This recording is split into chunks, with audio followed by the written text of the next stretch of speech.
지금 이 순간에도 원화는 1,450원을 넘나들며 15년 만에 최고치를 기록하고 있습니다. 여러분의 통장에 있는 돈이 실시간으로 가치가 떨어지고 있다는 뜻입니다.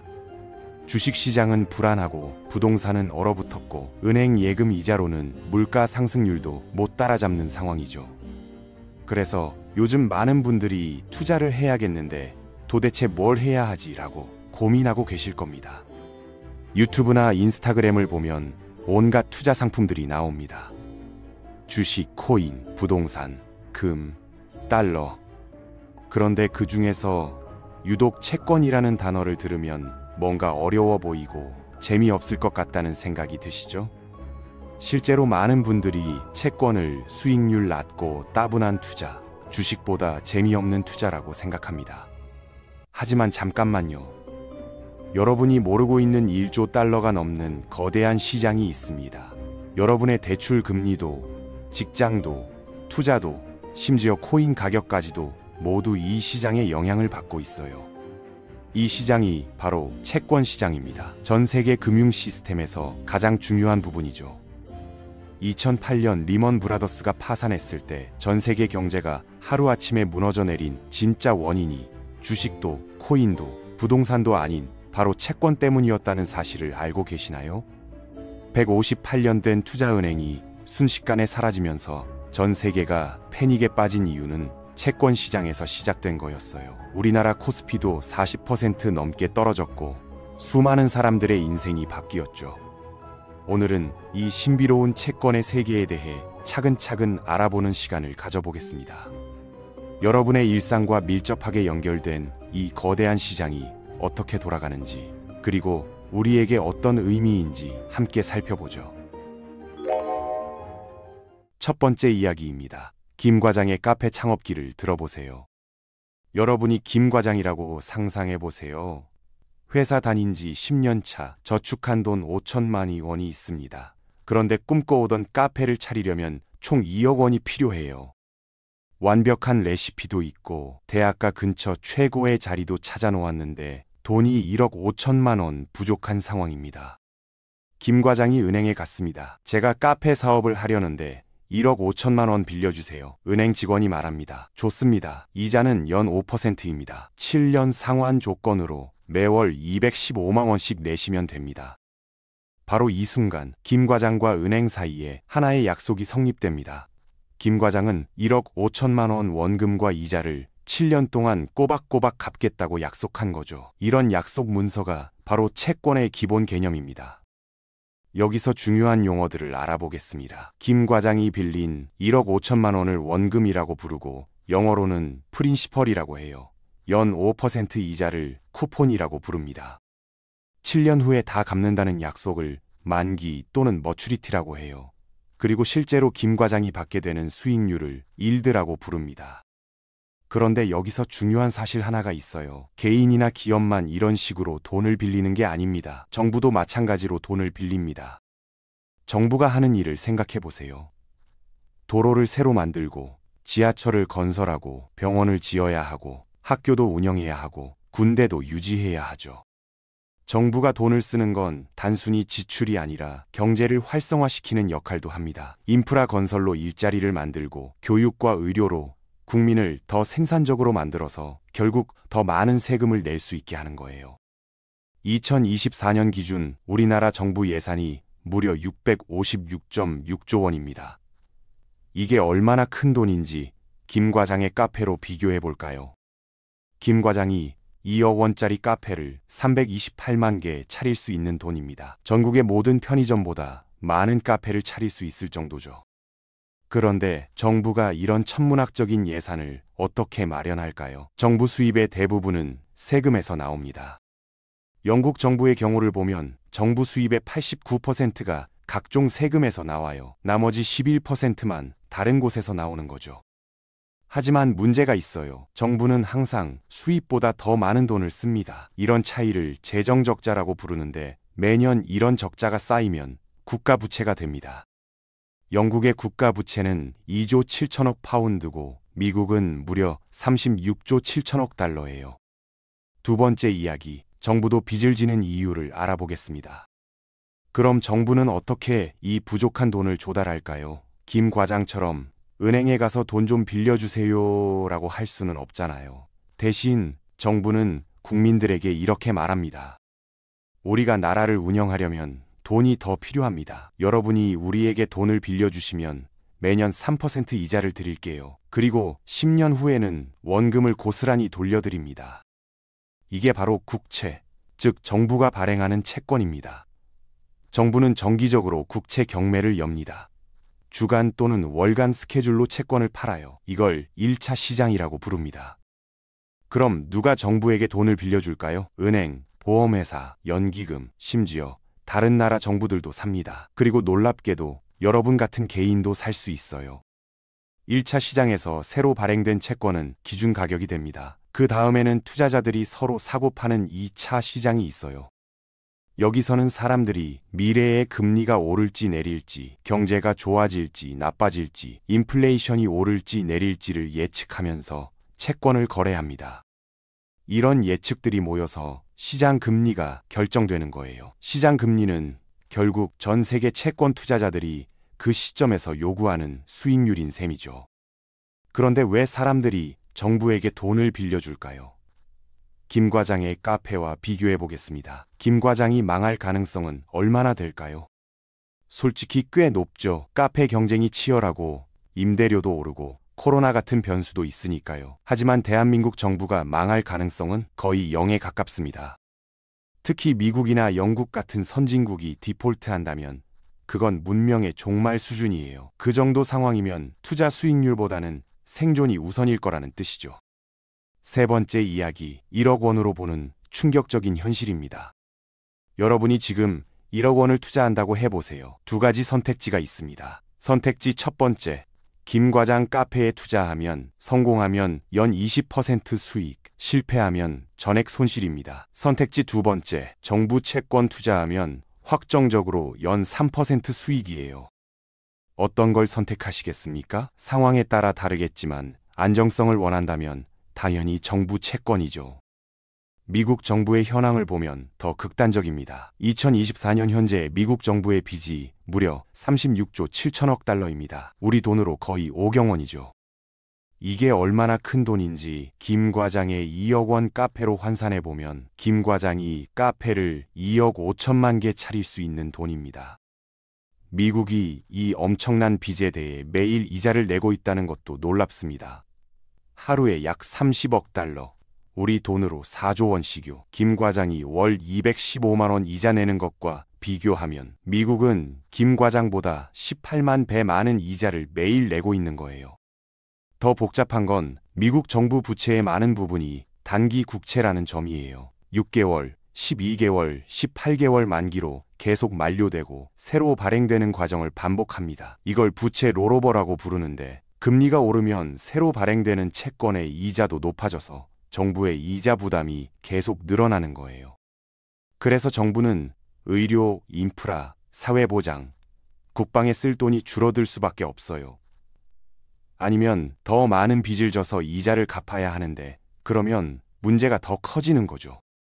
그런데 정말 신기한 건 이렇게 엄청난 빚을 진 미국에게 전 세계가 기꺼이 돈을 빌려준다는 사실입니다. 왜 그럴까요?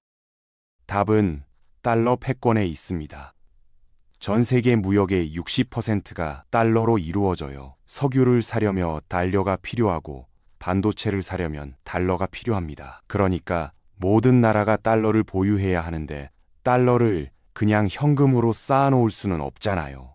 그래서 달러를 미국 국채로 바꿔서 이자까지 받으면서 보관하는 겁니다.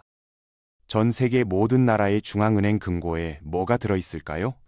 바로 미국 국채입니다. 한국은행도, 일본은행도, 중국인민은행도, 심지어 유럽중앙은행까지도 미국 국채를 사 모아놓고 있어요. 2024년 기준으로 외국이 보유한 미국 국채만 7조 6천억 달러제요. 이 중에서 가장 많이 사 모은 나라가 바로 중국입니다. 무려 8천억 어치를 갖고 있어요. 재미있는 건 중국과 미국이 무역전쟁을 벌이면서도 중국은 계속 미국 채권을 사고 있다는 거예요. 더 중요한 건 미국 국채가 전 세계 모든 금리의 기준점이 된다는 사실이에요. 2022년 미국 연준이 기준금리를 올린다고 발표하자 그날 바로 원달러 환율이 1,200원에서 1,400원대까지 치솟았어요. 왜냐하면 투자자들이 안전한 미국 채권을 사려고 한국에서 돈을 빼서 미국으로 보냈기 때문이죠. 이게 바로 미국 연준이 전 세계 경제에 실질적인 중앙은행 역할을 하는 이유입니다. 제롬 파월 연준 의장이 금리를 올린다고 하면 전 세계 모든 나라가 긴장하는 거예요. 한국 투자자들에게 미국 채권이 중요한 이유도 있어요. 바로 포트폴리오 분산 효과 때문이에요. 2020년 코로나 초기를 기억해 보세요. 전 세계 주식시장이 폭락했을 때 뭐가 올랐을까요? 바로 미국 국채 가격이었어요. 모든 투자자들이 안전자산인 미국 국채로 피난을 간 거죠. 실제로 그때 미국 10년 국채 수익률이 3%에서 0.5%까지 떨어졌어요. 채권 가격으로 보면 무려 30% 가까이 올랐다는 뜻이에요. 주식이 30% 떨어질 때 미국 국채는 30% 올랐으니까 둘 다 가지고 있던 사람들은 손실을 크게 줄일 수 있었던 거죠. 그래서 많은 한국 투자자들이 달러 채권 ETF를 삽니다. TLT, IEF 같은 상품들이죠. 원화로 환전할 때 환율 리스크는 있지만 포트폴리오 전체의 변동성을 줄이는 효과가 확실하거든요. 하지만 이런 장점 뒤에는 환율과 인플레이션이라는 리스크도 고려해야 합니다. 환율 리스크가 있어요.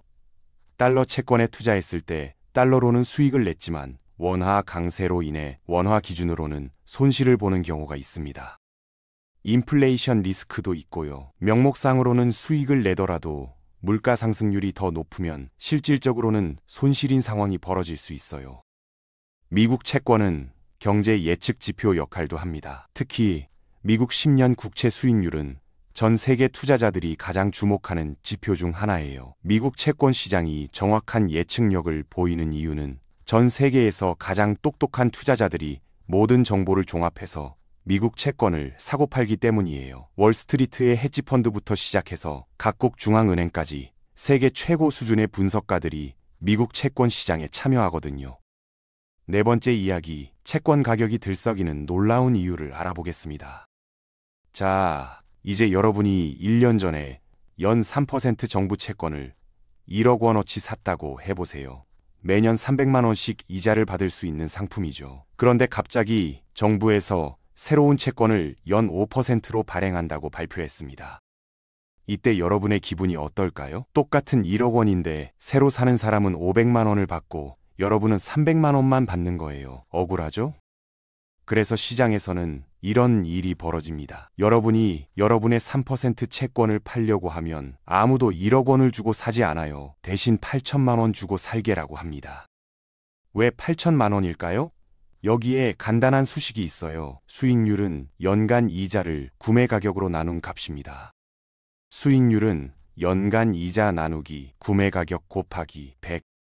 이 공식은 이해를 돕기 위한 단순화된 공식으로 실제 채권 수익률인 YTM은 만기를 고려한 복잡한 계산입니다. 기존 3% 채권을 8천만 원에 사면 300만 원 나누기 8천만 원 곱하기 100은 3.75%가 됩니다. 만약 7천만 원에 판다면 300만 원 나누기 7천만 원 곱하기 100은 4.29%가 됩니다.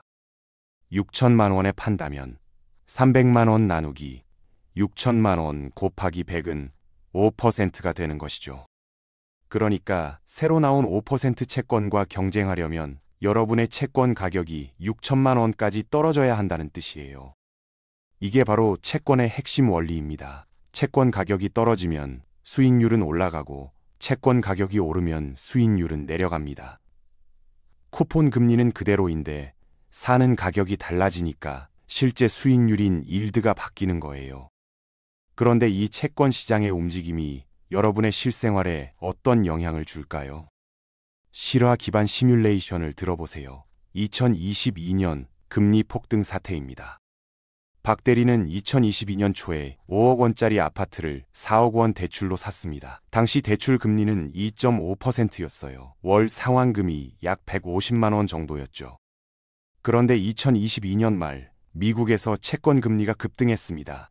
0.25%에서 5.5%까지 무려 2쪽 배나 올랐어요. 한국도 덩달아 기준금리가 0.5%에서 3.5%까지 올랐습니다. 박 대리의 변동금리 대출도 따라서 올랐어요. 2.5%에서 5.5%로 2배 이상 뛰었습니다. 월 상환금이 150만 원에서 220만 원으로 70만 원이나 늘어난 거예요.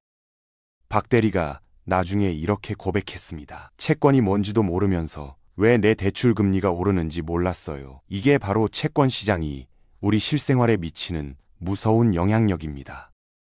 다섯 번째 이야기, 주식 투자자 최 부장의 비극을 들어보세요. 최 부장은 2022년 초에 삼성전자 주식을 1억 원어치 샀습니다. 주가가 8만 원대였어요. 반도체 호황이니까 10만 원은 넘을 거야 라고 생각했죠. 그런데 채권 금리가 오르기 시작했습니다. 안전한 정부 채권만 사도 5% 수익을 낼 수 있게 되자 투자자들이 이렇게 생각하기 시작했어요.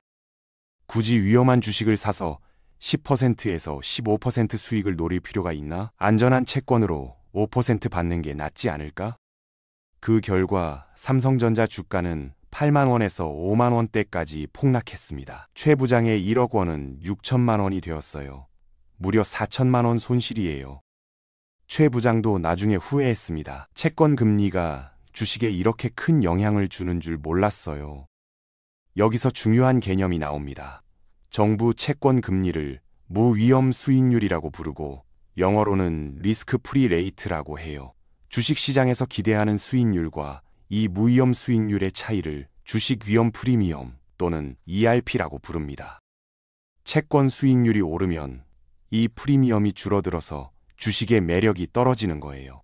5% 안전한 수익을 받을 수 있는데 굳이 10%를 노리고 위험한 주식을 살 이유가 없어지는 거죠. 그런데 여기서 더욱 중요한 사실이 밝혀집니다. 정부만 채권을 발행하는 게 아닙니다. 삼성전자, 현대자동차, LG전자 같은 대기업들도 사업 확장을 위해 채권을 발행해요. 이를 회사채라고 부르죠. 여기서 재미있는 현상이 벌어집니다. 경제가 좋을 때는 정부 채권과 회사채 금리 차이가 줄어들어요. 하지만 경제가 나빠지면 그 차이가 급격히 벌어집니다. 이 차이를 하이힐드 스프레드라고 부르는데 하이힐드 스프레드는 시장이 기업의 부도 위험을 얼마나 크게 보는지 나타내는 지표예요. 이게 벌어지면 시장에 문제가 생겼다는 신호입니다. 실제 사례를 들어보세요. 2020년 코로나 초기 상황입니다. 2020년 3월 코로나가 터지자 투자자들이 패닉에 빠졌습니다. 정부 채권 금리는 1%대로 떨어졌는데 대한항공 회사채 금리는 10%를 넘어갔어요.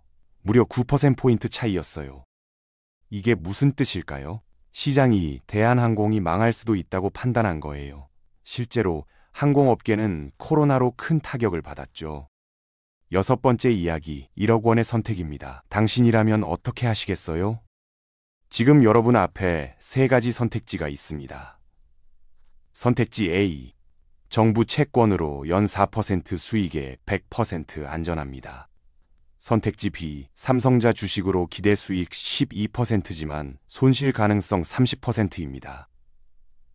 선택지 C, 스타트업 투자로 기대 수익 50%지만 실패 확률 70%예요.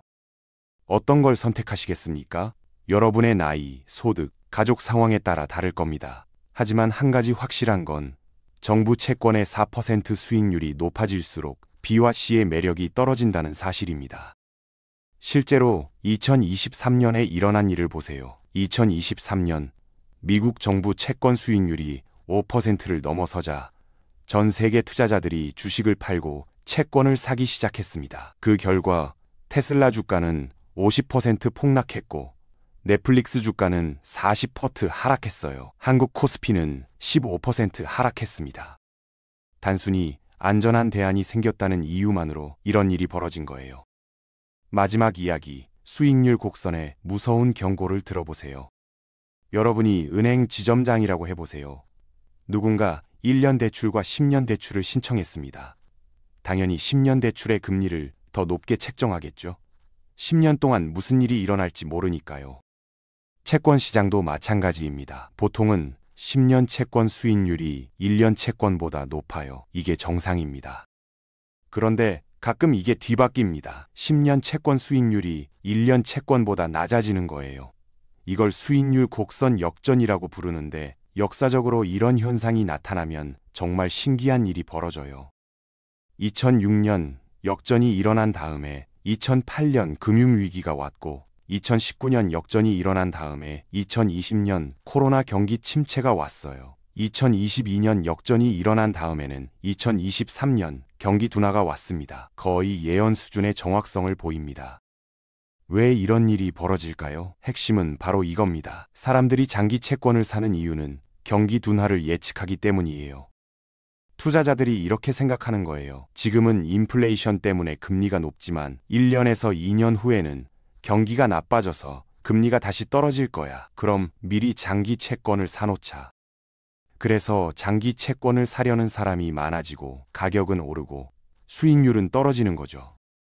다시 정리하면 수익률 곡선 역전이 일어나는 이유는 똑똑한 투자자들이 미래의 경기 둔화를 미리 예측해서 장기 채권을 사모으기 때문입니다. 그래서 이 현상이 나타나면 정말로 1년에서 2년 후에 경제 위기가 오는 거예요.